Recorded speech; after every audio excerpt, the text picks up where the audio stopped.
Hello SGD, Sacred Geometry Decoded. This will be part 11 of the series on the pentagram and these connected numbers. Covered earlier how we got to all of these. Now, Sun, Earth and Moon, last theme, and we'll be carrying on a bit with this. And so we saw how the allegedly modern imperial / British foot and the ancient Ionic and Long and Persian scale bring all the dimensions of Sun, Earth and Moon together. Earlier we also saw some temperature connections, such as 288 Kelvin being the average surface temperature of the Earth. But so for sizes, but also time connections. So for instance, 33, 153, 273, 273 being the focus for this one, but also always coming back to these connections between these. So square root of 153 is the number of full moons per year. That's a synodic month. Because of elliptical nature of things, there's always little variations, but so as an average, 12.3689, so close. Again, within elliptical nature, depending on things, over in certain periods it will tie in to be exact, but 12.369 full moons or synodic lunar months per year. That's 29.53 days on average between full moons. Synodic month, one orbit of the moon around the Earth in relation to the star as being our fixed point. That 29.53 day cycle of time is also nice, because multiply the diameter of the Earth times 29.53, you get the distance from the Earth to the moon. I also have a number 108, so much filled with these Sun, Earth, Moon connections, but as an example, 108 times the diameter of the moon, 2,160 miles, or any one of these, but 2,160 miles of the modern speak, and multiply diameter of a moon times 108, you get the distance from the moon to the Earth. Now, multiply Sun, Earth and Moon, anyway, I'll get back to those, but so Sun, Earth, Moon measurements of time, relations of distance and size, but well, Sun, Earth, Moon, and so we'll be now focusing on 273 and how these will join up. And so what we really have is two forms of month. So we have the synodic lunar month, orbit of the moon around the Earth in relation to the sun, but we also, that's 12.369 or 29.53 days. But the other major month, and the one that few know about and is probably the most important to know about, is the sidereal month, which is one orbit of the moon around the Earth in relation to a star. That's slightly shorter because during that time the Earth is in orbit around the sun, but that's 27.32 days on average. So on average 13.369 per year.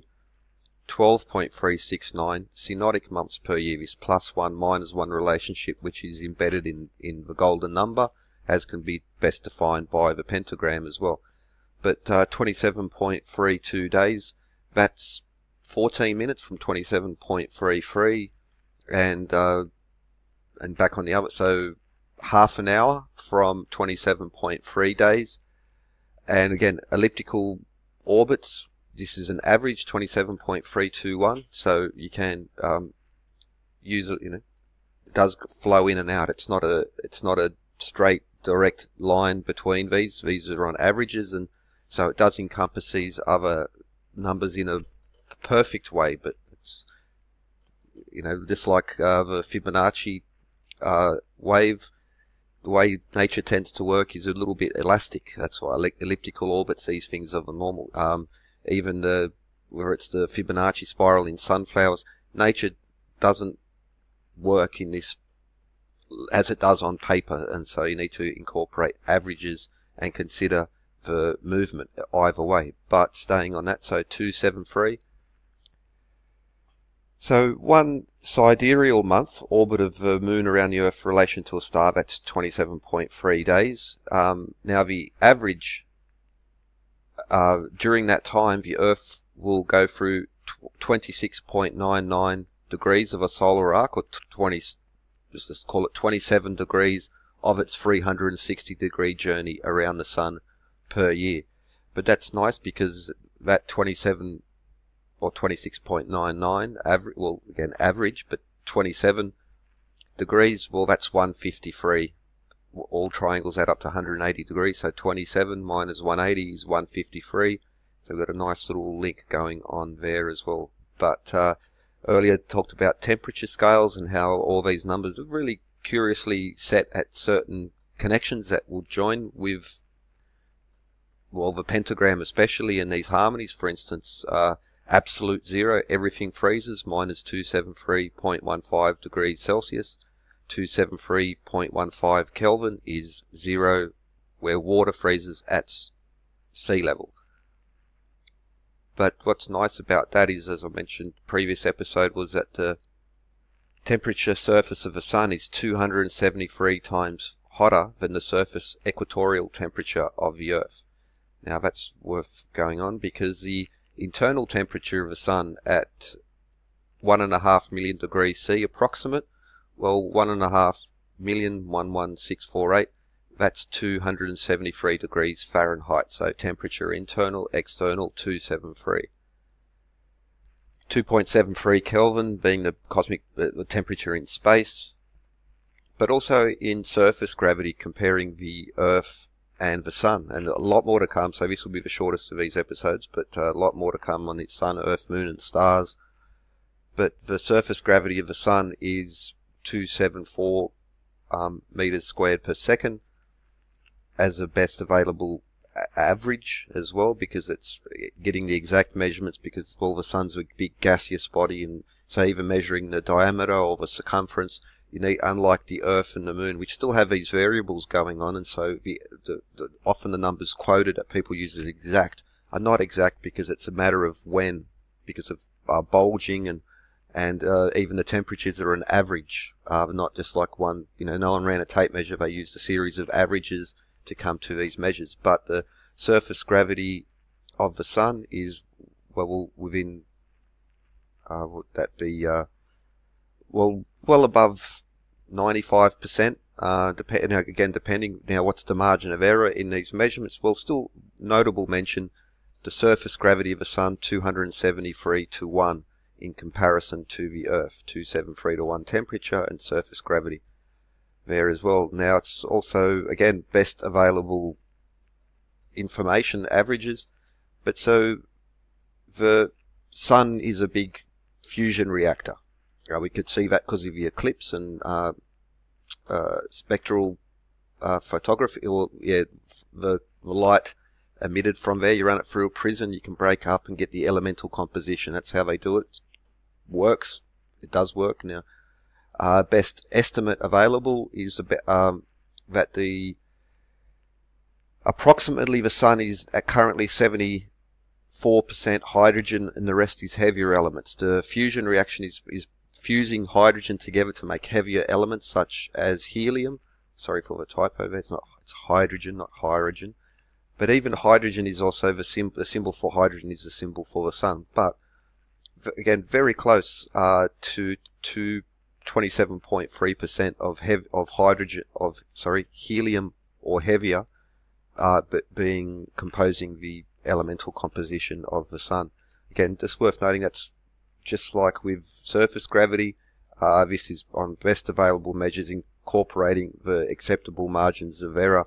It's hard to be super precise with this, but it's worth mentioning because of just how often it does occur in measurable ways. Well, yeah, it just keeps coming up now. Now from conception, because usually when they measure pregnancy, they do it from when was the last menstrual cycle, but from the moment of conception, 39 weeks is 273 days. So a fetus, 273 days from the impregnation, from the sperm entering until birth, 273 days is pretty much the average. And also menstrual cycles, 27.3 days to about 30.10, because nature varies slightly. But again, so close between the synodic month of 29.5 or the 30th day and the sidereal month of 27.3 or the 28th day. So 28 to 30 days is the average menstrual cycle, and that just happens to, again, fall in the band of this between the sidereal and the synodic month. A lot more to come, but let's just, for instance, previous episode mentioned Hashad numbers and how they're so prevalent.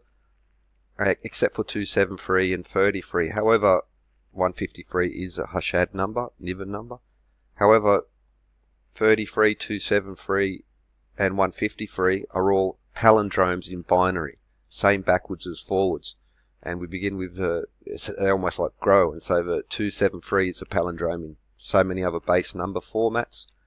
But binary is very important in computing. So now we think, the modern computers, but the earliest computers were looms, which would use like punch cards, but computing has been, but this format has been around. But anyway, so Fibonacci numbers. So to get the phi ratio, which is defined in the pentagram so perfectly, one of the best ways to do it is use Fibonacci numbers. And so, for instance, 21 divided by 13 will give you a very good approximate of the golden number, and 144 by 89 is even closer. If you extend the Fibonacci numbers out, you get closer and closer and closer to it.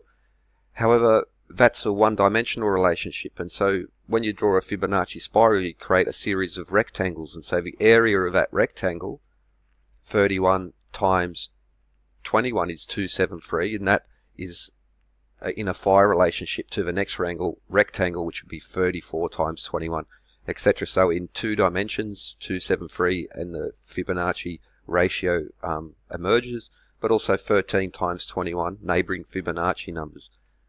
However, in prime numbers, it's also important what they call sphenic numbers, and so the multiplication of the first 3 alternate primes. This is a sphenic number, 3 times 7 times 13, or 13 times 21 it works out to be. But so there's a connection to 273 in prime numbers through the sphenic series. But what's back to computing and binary, what's really fascinating about 273 is what's called Gaussian blur.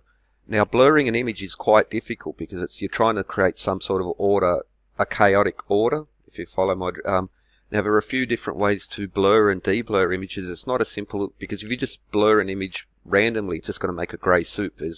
So when you blur an image, you're trying to reduce the resolution without sort of losing it completely. It's actually quite difficult thing to do. Fractal geometries, they can like almost magically de-blur. So for instance, satellite images where it's highly pixelated when you zoom in, applying fractals to it, you can de-blur it, and it's just but one of the best ways to blur an image is Gaussian blur, and it's also one of the best ways to de-blur images that were blurred by another means. And it just so happens that this mask, the sum of the values on Gaussian blur is 273. Here you get a bit of a coding, 273, 273, 273, and you see there, so for instance 41, the central, 26, but based on 273. So to de-blur, not only to blur an image and to create an ordered chaos in the image, but also to de-blur images done by another means. Now think about that for a moment, because it's quite difficult, and just so happens that 273 and all these other numerical connections. So these are just worth mentioning, but more to come in the next episode, because 273 and the connections to 153 and 33 just keep expanding, especially through Sun, Earth, Moon, and stars. So with that, hope you enjoyed and have a good one. Still a lot more to come.